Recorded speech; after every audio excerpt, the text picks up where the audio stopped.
ministre. La parole est à Madame Géraldine Bannier. Ma question s'adresse au ministre de l'Éducation nationale.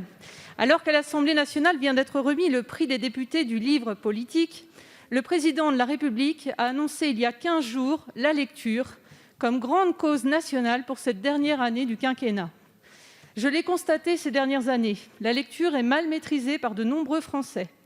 C'est un mal insidieux qu'il s'agit de contrer. Nos élèves ont perdu dans l'ensemble en capacité de compréhension du vocabulaire, d'attention et de concentration.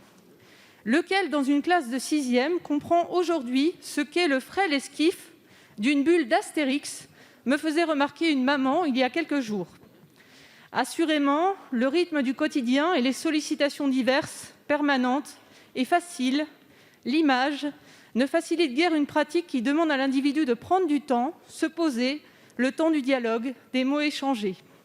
Pourtant, la lecture, c'est la première pierre des apprentissages, sans laquelle rien ne se bâtit. C'est une possibilité d'ascension sociale, trop souvent méconnue, sauf de ceux qui n'en ont nul besoin. C'est aussi un remède remarquable au vieillissement cérébral et par là un vecteur de prévention pour la santé essentielle. C'est aussi un miroir pour mieux se comprendre et traverser les épreuves, canaliser sa violence. Axel Kahn, dont on relira avec bonheur les ouvrages, la qualifiait de fonction vitale. Les bénévoles de tout le pays qui œuvrent à la promotion de la lecture, écrivains, simples citoyens, enseignants, amoureux des livres, lecteurs de la presse, se félicitent avec moi de cette annonce du 17 juin à Villers-Cotterêts, qui deviendra le Centre national de la langue française.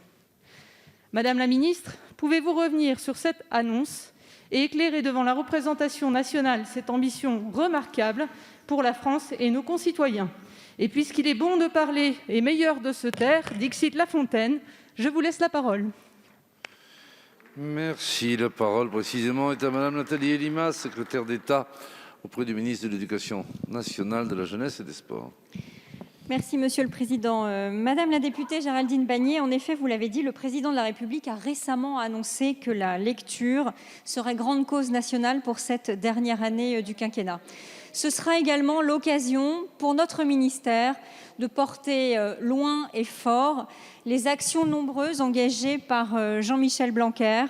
Et je pense notamment au dédoublement des classes de CP et de CE1 pour développer les compétences de lecture de nos élèves.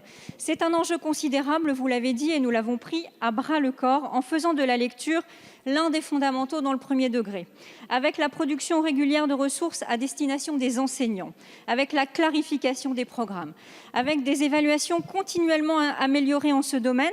Et je pense par exemple aux tests de fluence qui ont été proposés à nos élèves de 6e cette année et qui seront généralisés l'année prochaine, avec un plan de formation continu, le plan français, engagé cette année et dont bénéficieront tous les professeurs des écoles en 6 années.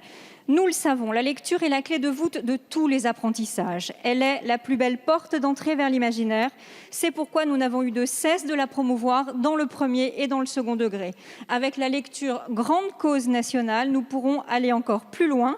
Une série d'initiatives sera ainsi adressée prochainement aux professeurs des écoles, des collèges et des lycées, parmi lesquels la généralisation du quart d'heure de lecture, l'implication accrue des familles dans les apprentissages de la lecture, des initiatives pour que les élèves partagent le goût de la lecture et je n'oublie pas non plus le déploiement du pass culture grâce auquel les élèves seront incités à s'acheter des livres.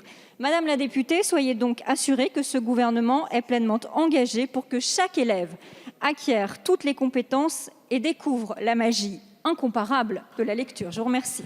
Merci. La séance des questions au gouvernement est terminée. La séance